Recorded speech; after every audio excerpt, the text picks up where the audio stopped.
ఇక్కడ మీరు చూస్తున్నది పాకలా బీచ్. మా బ్రదర్ చూసారుగా ఇంట్లోకి కావాలని వాటర్ తీసుకెళ్తున్నాడు. ఈరోజు బుధవారం కావడంతో అసలు క్రౌడే లేదు పాకలా బీచ్లో. లైట్గా చినుకులు పడుతున్నాయి. ఎవరైనా రావాలనుకుంటే రావచ్చు. పర్మిషన్ అయితే ఏం లేదు, పోలీసులు ఆపటం లేదు. వాన పడుతుంది కదా, తుఫాను కదా అని పోలీసులు ఆపుతారేమోనని బీచ్కి వెళ్ళే వాళ్ళు ఆగిపోవచ్చు. కానీ అలా అయితే ఏమీ లేదు. సో చాలామంది మ్యాక్సిమం మునుగుతున్నారు. మొత్తం మీద బీచ్లో ఒక 10-20 మంది దాకా అయితే మునుగుతున్నారు. సో ఈరోజు అసలే క్రిస్మస్. అందరికీ happy merry Christmas.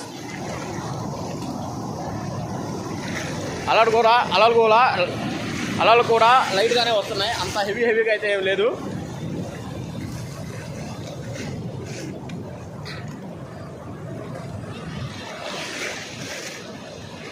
Okay, subscribe చేసుకోండి మన ఛానల్ని.